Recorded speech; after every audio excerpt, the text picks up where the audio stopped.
March 1st, 2006, and this is the beginning of an interview with Saul Linchytz in the Historical Society Cottage at the Westbury Memorial Public Library. Mr. Linchytz is 87 years old, having been born on August 19, 1918.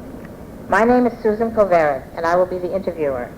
I am representing the Historical Society of the Westburys, an official partner in the Veterans History Project. Mr. Linchytz, would you state for the recording what war and branch of service you served in?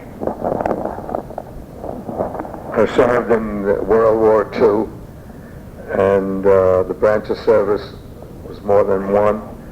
I started off as in the ordnance for a few months, and then volunteered for as an air cadet, and had my tests taken in Miami, Florida, and upon passing all my necessary tests, I was shipped out to Arkansas for flight training. I was in Arkansas for 5 months, and I was then told I had to volunteer for the counterintelligence corps. They need that more than air cadets. So I volunteered. I was shipped overseas. I joined the 19th Counterintelligence Corps in France and continued with the 19th Counterintelligence Corps through Germany, and concluded my Army stay in 1946 and sent home. One more. Could you tell me where you were living at the time that you entered the service, and were you drafted or did you volunteer? I was drafted, and that was in 1942, and I served for 4 years until 1946. I was just short of 4 years. Where were you living at the time when you were drafted? I was in Brooklyn.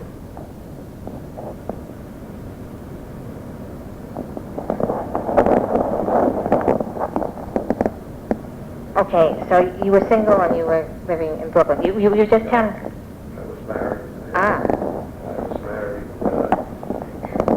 I was married January, I was married November in a court, and that was taboo with the parents, so I had to get remarried in January. And the day I was looking for the place to be married in was December 7th, 1941. And I was married in January 11th, and then drafted in 1942.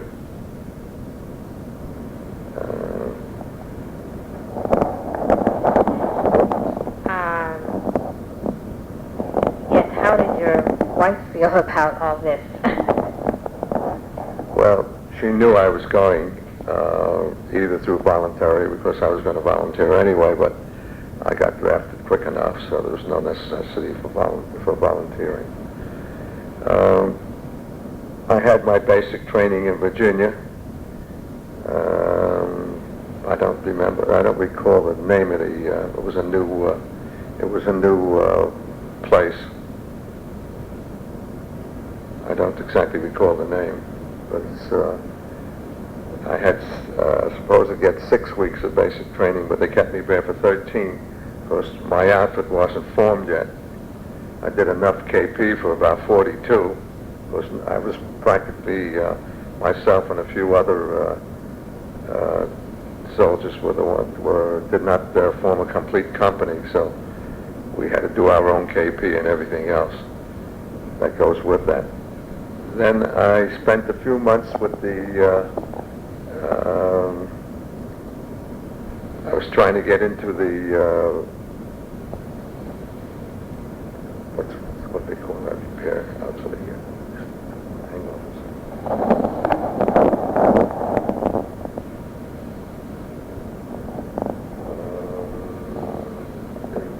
cars, tanks, trucks. Forgot to just mention it before. I know you did.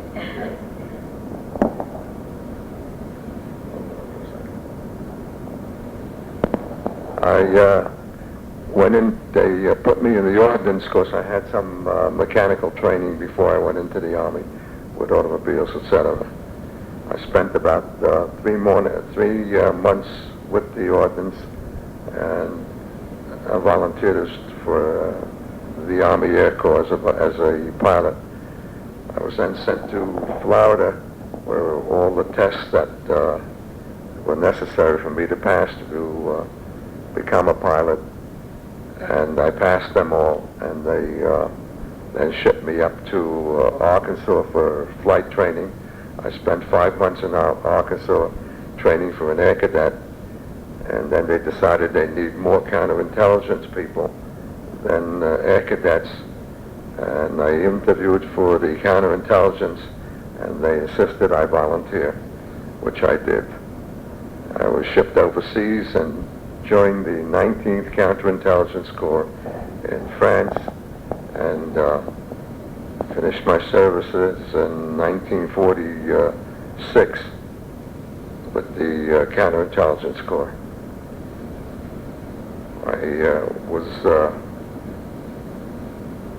I was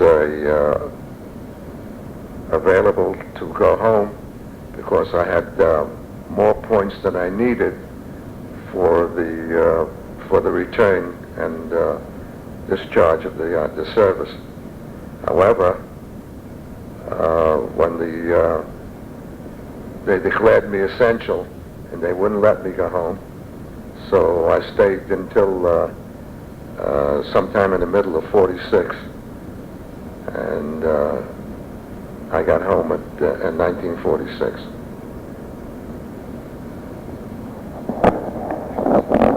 Could you tell me some of your experiences once you got over to France?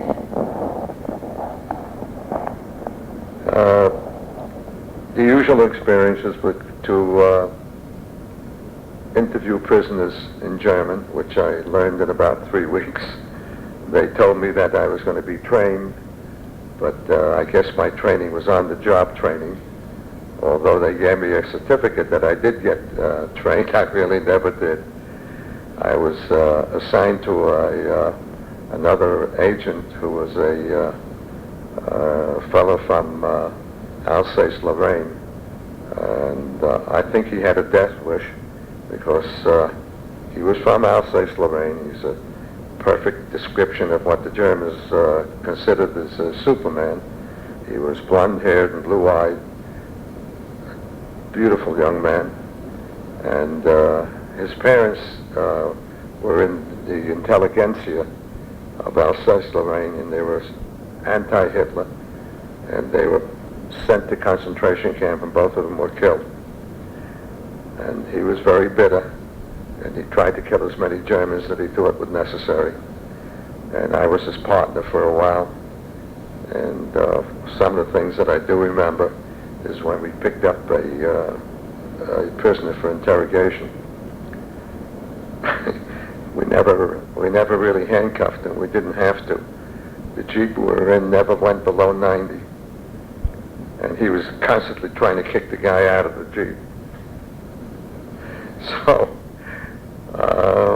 luckily I was transferred, or he was transferred someplace else to another counterintelligence division.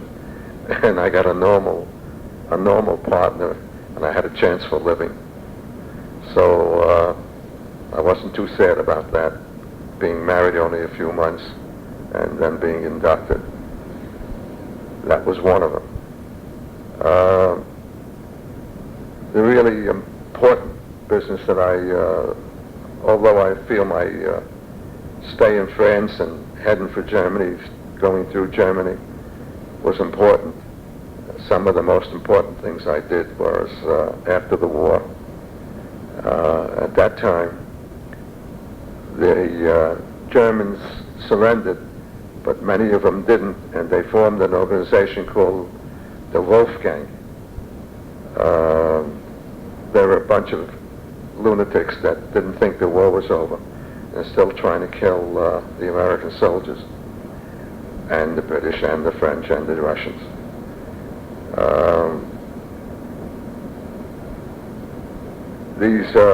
The Wolfgang Pact was still in existence, and every time we placed a German for a political post, he was executed. So we had a problem at that for that score. Anyway,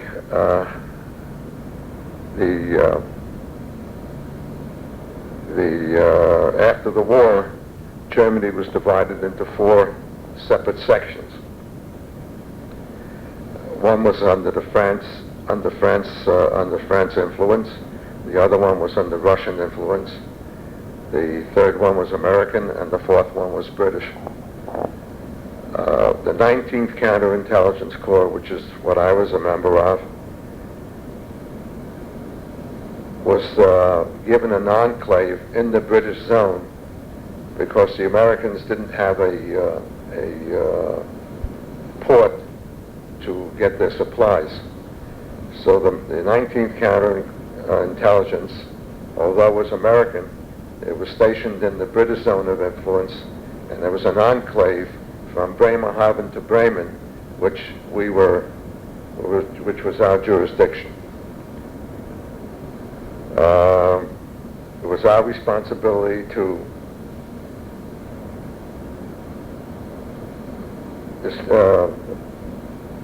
jail the members of the Wolfgang, and also jail the members that were influential in the Nazi Party. Luckily, the Germans were very well trained, and they did everything we wanted to because they thought that's what they were supposed to do. When the 19th Counterintelligence Corps reached Bremerhaven, there wasn't any Bremen and Bremerhaven. Everything was destroyed. The people in Germany lived in cellars, or whatever room was available in the houses they had, or a large percentage lived in the Bahnhof, which was the train station, the Bremen train station, which is equivalent to what we have as Central 33rd Street. What is Penn Station, or the other one? Grand Central. Most of them, a good percentage, lived in those places, lying right next to each other. You couldn't even take a step without stepping on one of them. It was a horrible effect, but it's the only place they had to live. When we came into Bremen, there were 15 counterintelligence people, about 15 left in our outfit. I think we started out with about 24. And the German-speaking special agents were responsible for organizing the Germans and jailing the ones that were supposed to be in jail. The Allies had a plan which was very beneficial, made life a little easier for us. Anybody that was a member of a political party above the Ortsgruppenleiter, which was the mayor of a town, was automatically arrested. So in order we didn't have to put them in jail and then have a trial. That was impossible.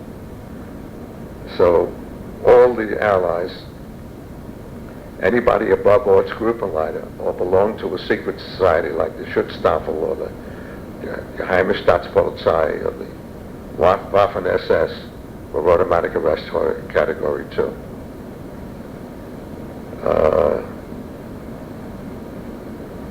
At that time, my three partners, with three other German-speaking special agents, didn't know how to even begin because there was no post office, there was no train service, there was no telephone service, there was no police service, there was no firemen, there was no fire service. Everything was bombed out, destroyed, totally destroyed. So we looked at each other and said, we are four of us, we got 5 million people in this enclave, what do we do? We said the first thing we got to do was sleep on it.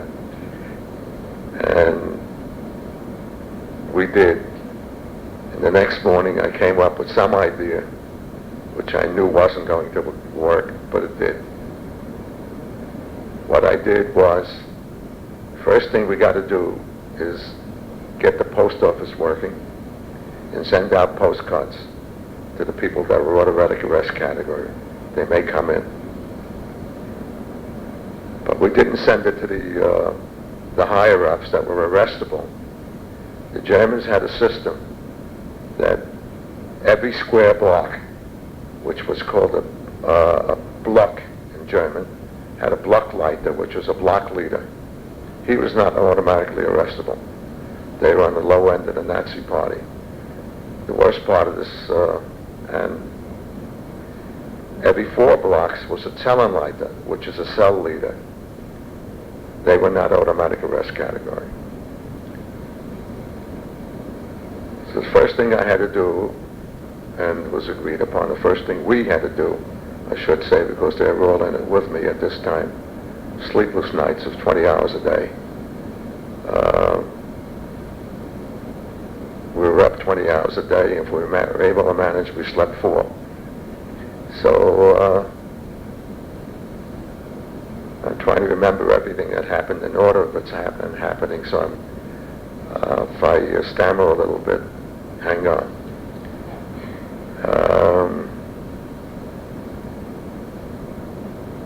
The problem was we were not allowed to hire Nazis for the post office or for the police department, for the head of the fire department, or the railroad department. And where do you go to get these people that are going to help us organize these places? So I said, this is probably something they didn't consider, and we got to take it into our own hands. So I went to the postmaster, found out who the postmaster general was of Bremen, Bremerhaven, and put him in charge of organizing the post office, and gave him 1 week to do it, or else. I did the same thing with the German police department, and the same thing with the telephone company, and the same idea with the fire people and the railroads. But the main thing I had to start with first was the postmaster.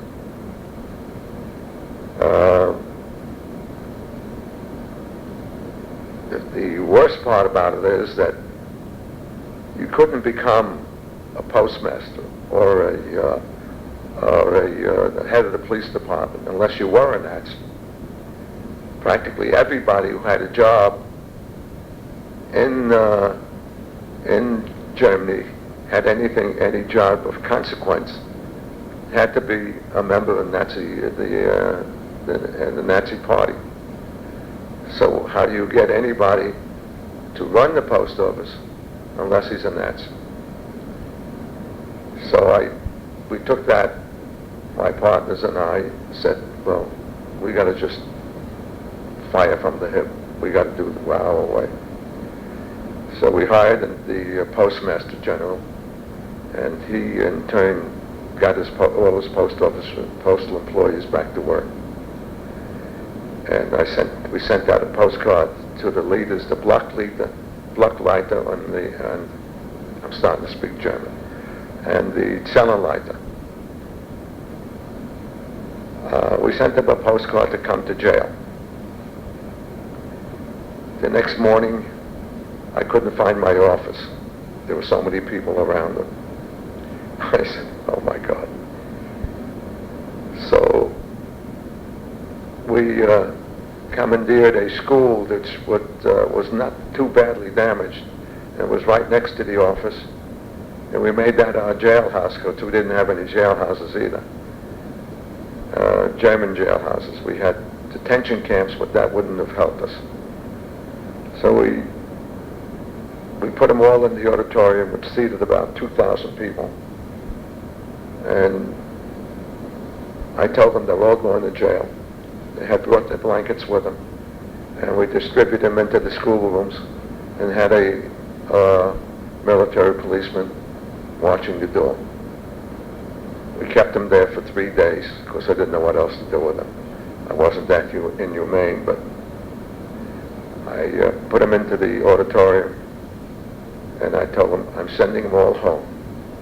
But if anybody on their block or their cell, that's automatic arrest category. It's an Ortsgruppenleiter or Geheimstaatspolizei or SS.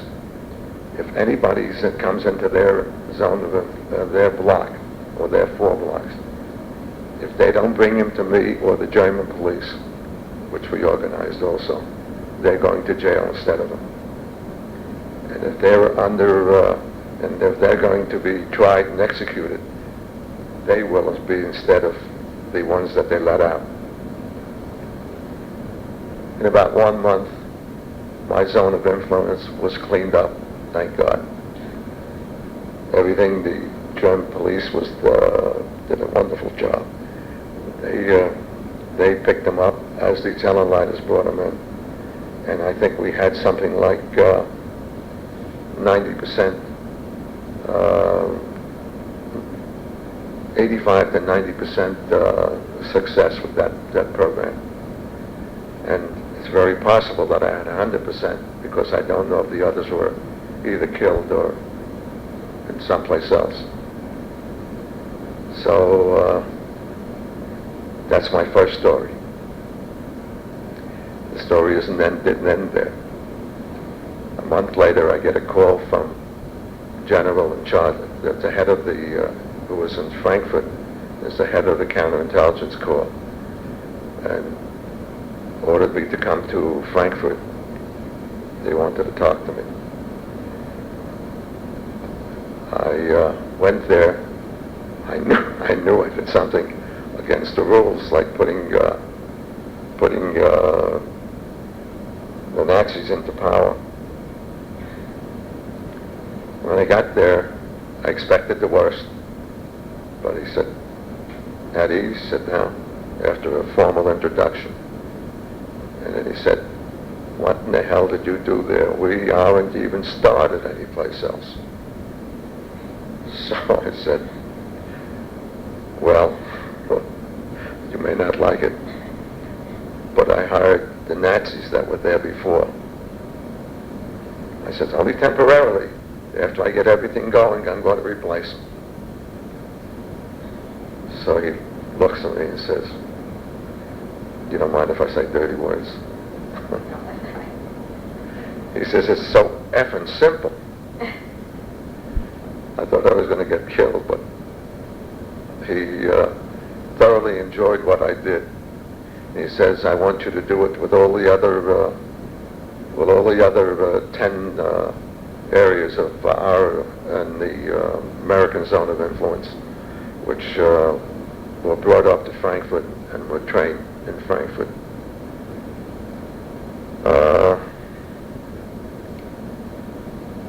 That's the first story. He said he's going to give me a medal, which I said no. These 4 guys that were with me 20 hours a day, raiding and everything else, and it's just as mean and miserable as I am by now.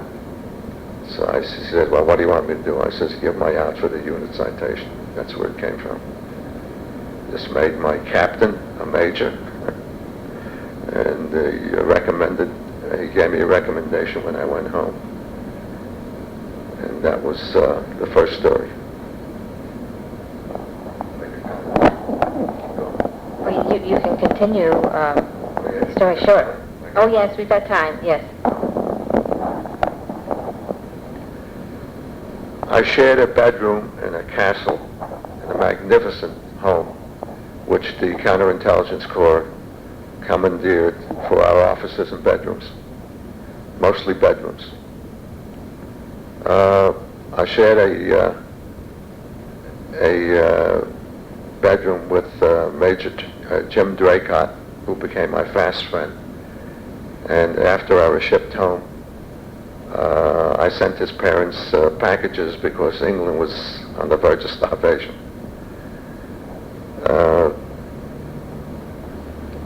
I always had in mind to go to visit with him.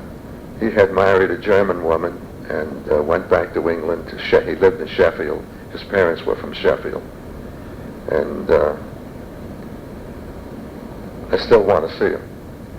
One of my dear friends who lived in New York and became my fast friend is a gentleman by the name of Norman Title. He had graduated college at the age of 20 and spoke fluent German. His major was languages, and he spoke fluent German and French. And he was my one of my agents that spent the time with me. I visited him lately, and we had 4 hours of wonderful time, and we're going to see each other again. Norman is now about 85 years old, and or 84, and he's spending his time.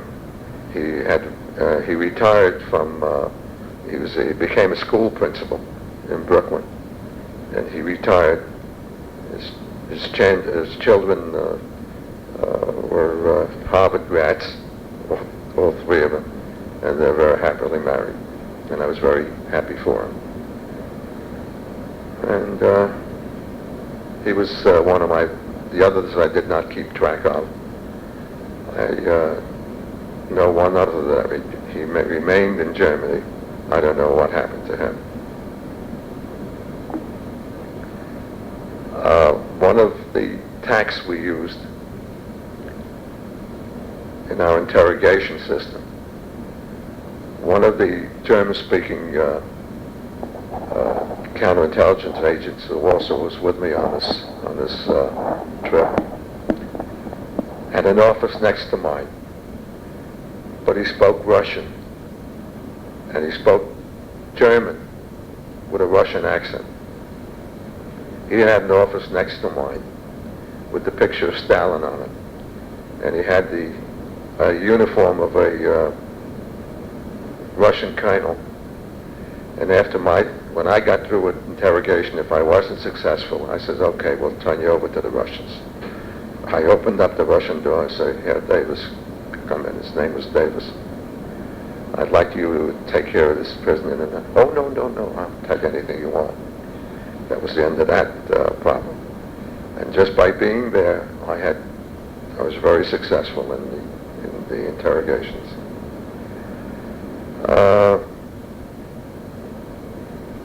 That was one of the ploys. I remember that now because it was so funny. I also remember something else that was so funny, and I don't know if I should tell it here, but it's the counterintelligence people wore officers' uniforms without insignias. You couldn't tell a major from a captain, from a lieutenant, from a sergeant. There was nothing below a sergeant at the time. These were pay scales, and the pay scales, even though we wore officers' uniforms, some sergeants didn't. I had an officer's uniform, and I used one of the bathrooms, and the bathroom was the size of my house right now. And I live in a big house, and there were 4 bidets in the bathrooms, segregated, and another series of toilets. I had surmised that the bidets, which I had never seen in my life, coming from East New York and Brooklyn, was for urinal purposes. So I used it as a urinal, and then the bucket on the bottom, I figured, was for the flushing of it, which it wasn't. I had wet my uniform, and a Army officer's uniform changes colors when it's wet. And the dark green turned black, the officer's jacket, and the pink pants turned purple. And there was no way I was leaving that bathroom until I dried out. It took a long time to dry, and it was still very noticeable. And I thought I'd head right for my bedroom and change. But when I exited the toilet, the rest of the outfit was there, hysterical laughing, because it had happened to them too. It was very embarrassing, but also very funny when I really thought about it.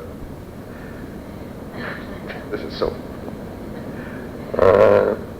let me go to the next serious thing.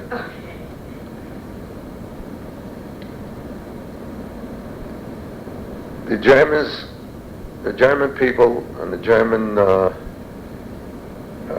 hierarchy hit upon a plan to reconstitute the Germany after World War II, and picked on a number of their most important people.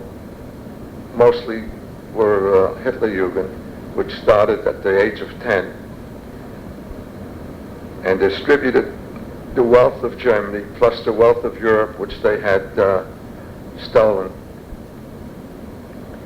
and put it in the hands of a fellow by the name of Axman, A-X-M-A-N. He was a one-armed son of a bitch. He should have lost his other arm. Anyway, he was in charge of the Hitlerjugend, and the wealth of Germany was distributed to a bunch of German agents, and their mode of operation was their headquarters were in a Bavarian cave, and they had divided Germany into sections with 10 or 12, depending on the size of the section it is.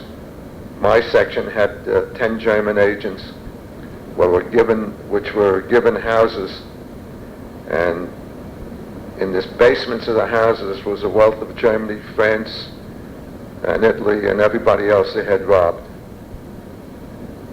And when we raided one of these houses, there were cellarfuls of Deutschmarks, jewelry, art.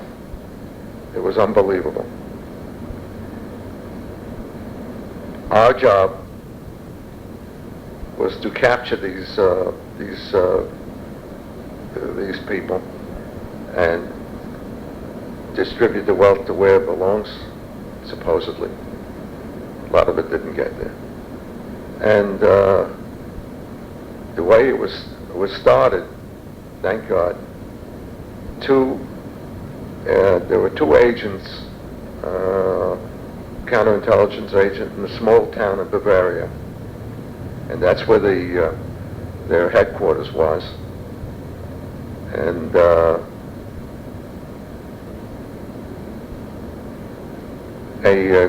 Hitlerjugend agent that was agent for Germany turned and said, "I no longer believe in the German philosophy of killing people. I am sorry for what I've done. I want to make up for it and tell you about what's going on." And told us a story about these agents are now distributed throughout Germany. There is a head of the agents who knows the address of all these people, because they're now living under false addresses and false papers.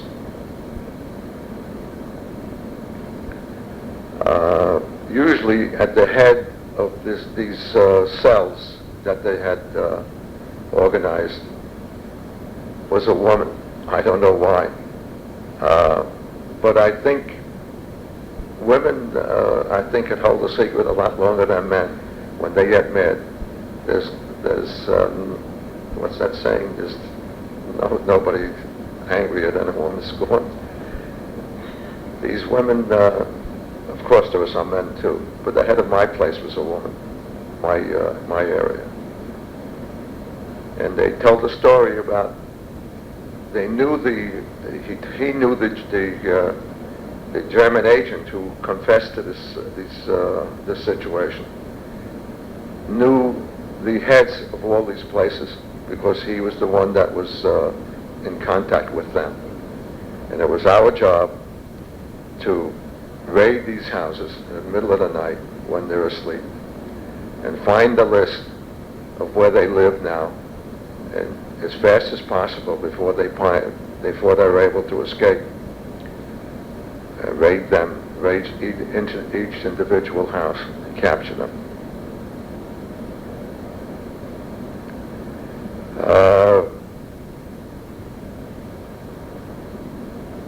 At 2 o'clock in the morning, I don't remember the woman's name anymore, but we raided this woman. We had closed all the entries into Bremerhaven. We closed off the entire area for 3 days. No food was shipped in, no water was shipped in. We kept it closed until all the raids were effected. The first night, after searching her apartment for about 5 or 6 hours, we located, I don't remember which one of us did it, we located a list. We felt the wallpaper in her rooms, and it was hidden behind the wallpaper. I don't know how that we found it, but we were running our hands through the walls to see if there's any places that we can push in or push out. There was a little bump, and when we stripped the wallpaper and that bump, out came the list. And the woman attacked us. Amazing. There were about 8 of us, and she attacked us. So we disposed of her and threw her in jail. And the second day out, we didn't have enough time, and we didn't want to raid that same day because it was already daylight and they'd see us coming. The next day, we raided 9 places which were phony agents under assumed names, and we picked up all this money in the cellar and all this wealth in each one of the cellars. We hit a home run because we got 10. A friend of one of these people that was now in Bremen and Bremerhaven, came from Berlin. The agents from Berlin that was known in Berlin were shipped to Bremerhaven. The people that were living in Bremerhaven were shipped to some other part of Germany. They were shipped to where they weren't known.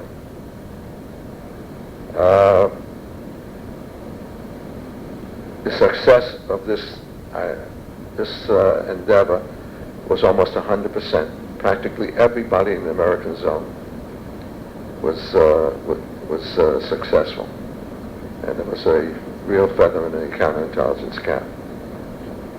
I remember when I was, we had gotten 8 or 9. I don't remember how many we caught. We caught a total of 10. But there was one story. There was a gentleman by the name of Fritz Hager we were looking for.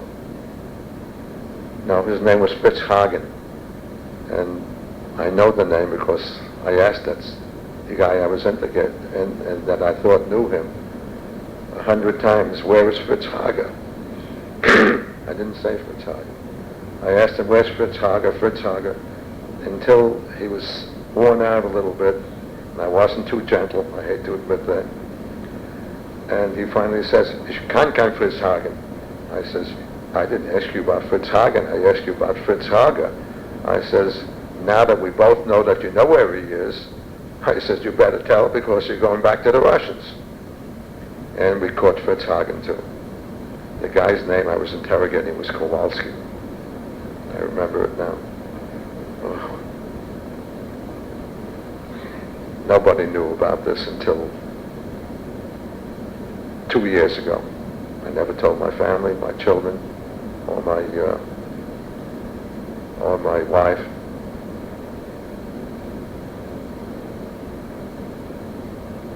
That's the second story. The last story I want to tell.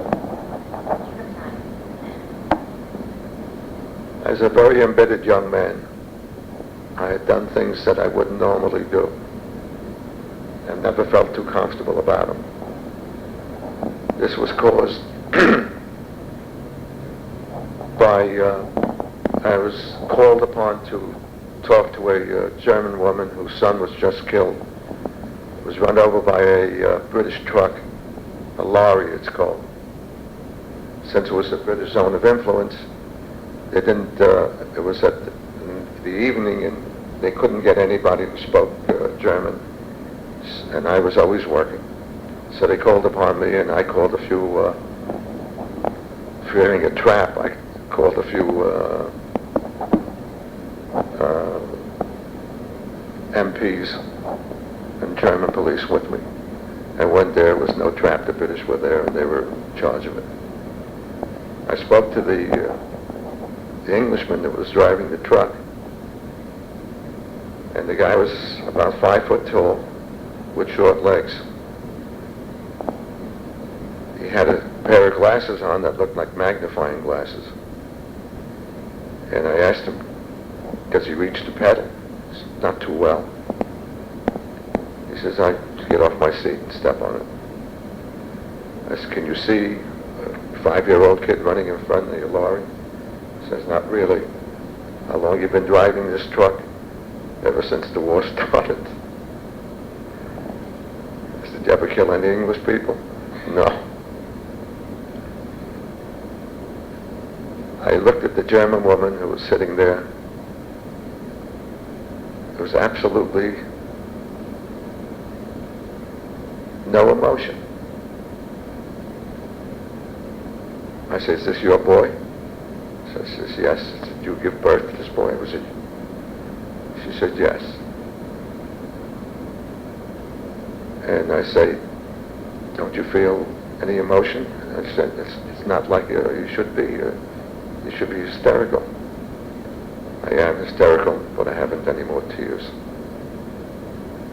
Since my husband was killed, my 2 brothers were killed, and now my son is dead.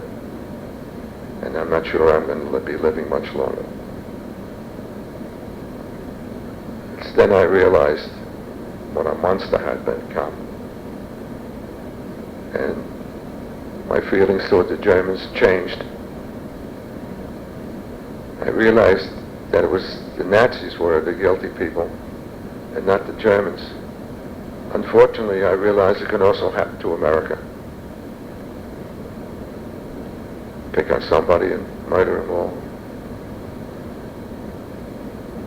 We had the Ku Klux Klan here.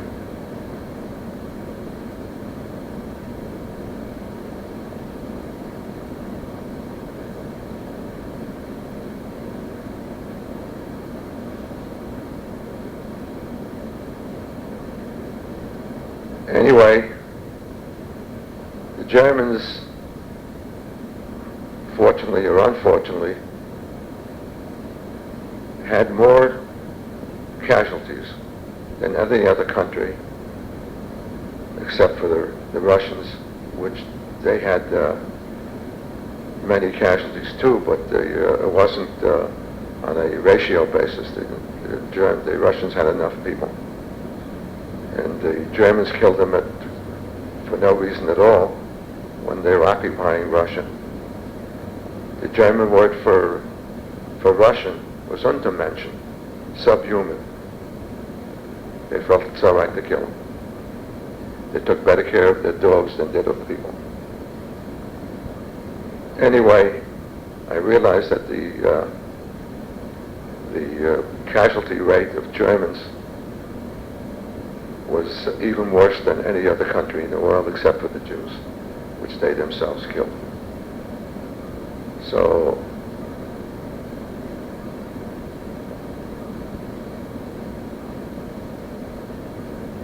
I guess that's a confession too.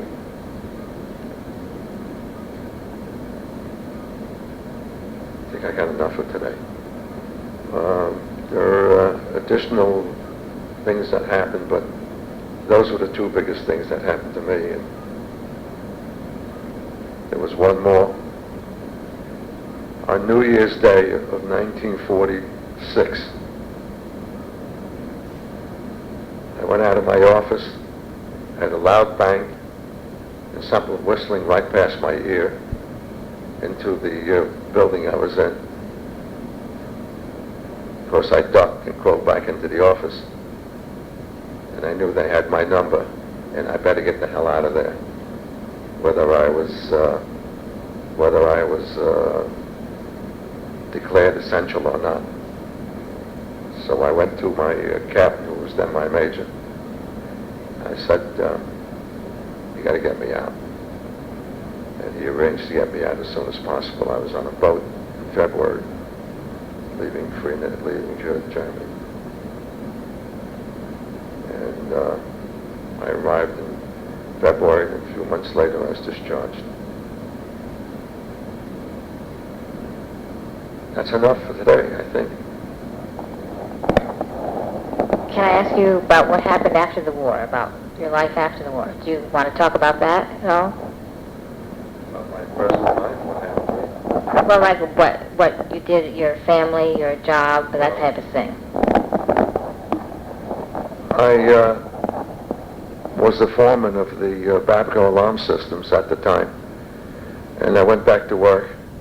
I had displaced someone else, which I wasn't too happy about, because he took my job for 4 years, and by law, he had to give up his job, because by law,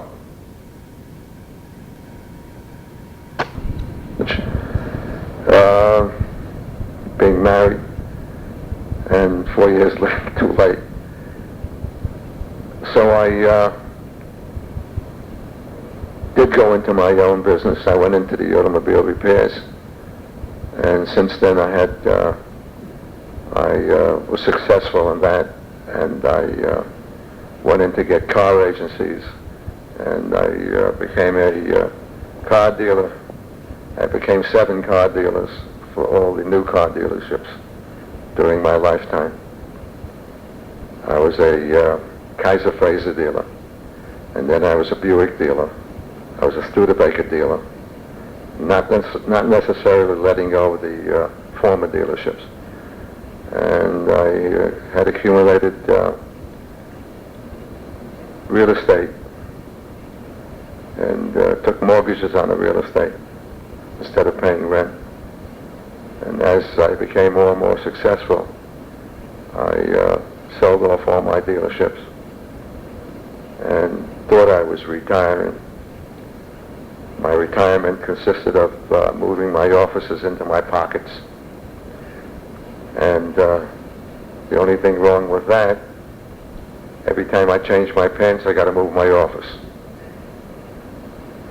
But I bought a house in Old Westbury. I'm living there for 30 some odd years, 33 years.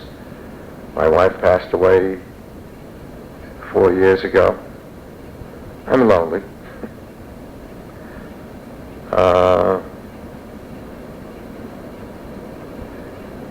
Fortunately, all my children are successful. My grandchildren are successful, and they're the greatest kids in the world. They've never given me a bad day. None of them drink, none of them smoke. They're all gorgeous, naturally. I never told them of my war experiences until about 2 years ago, when they found out what I was doing. Nobody knew.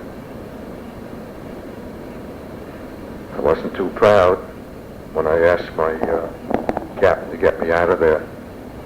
But the war was over, and I think most of it was past, and they said, it's time for you to go.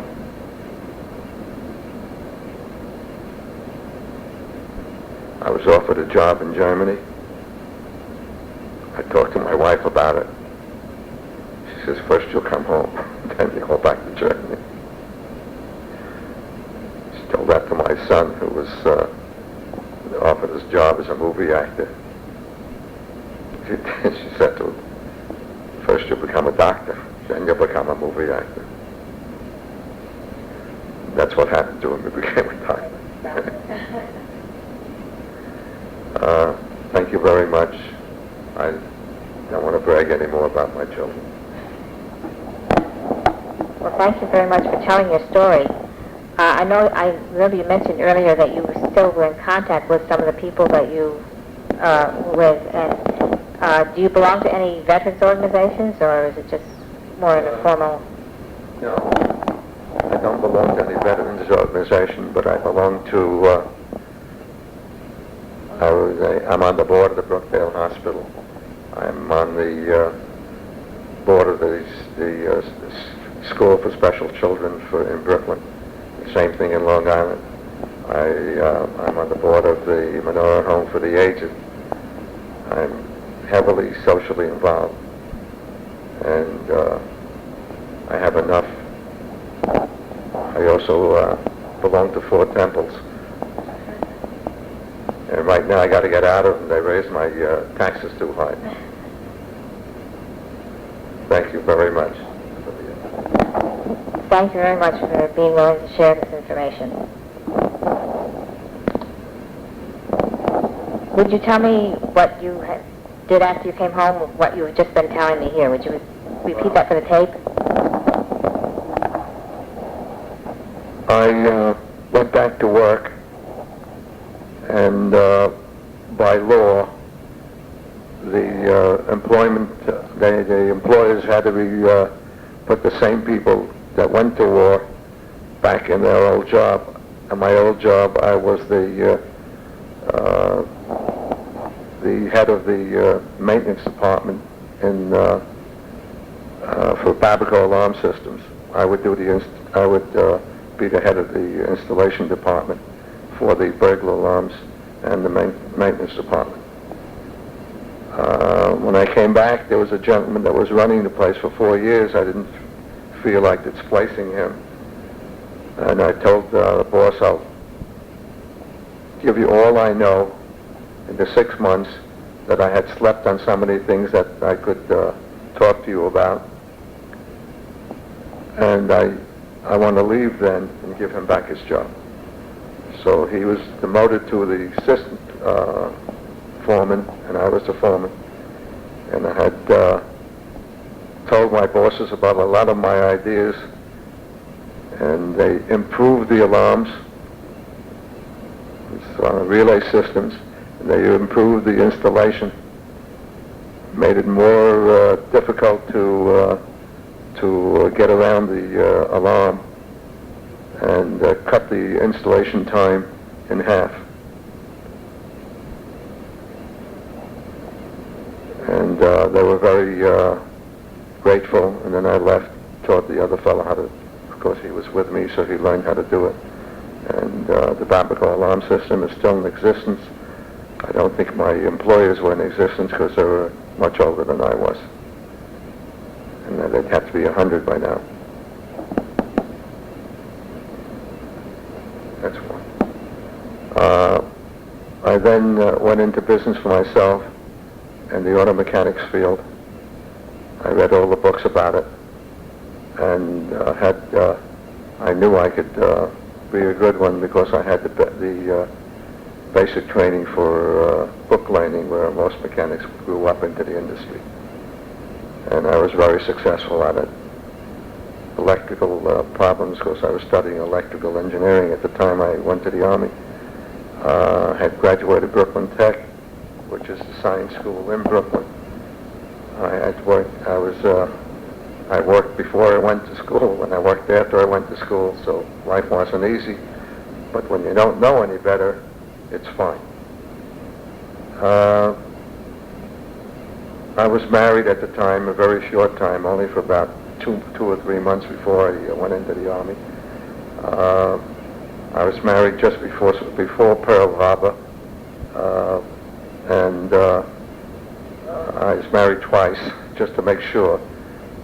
my parents wanted to make sure that I have a normal wedding, a religious wedding, and I did. So I was married on January 11th and on November something, which I forgot about. My actual wedding is November the 11th, and a few months after that I was in the Army.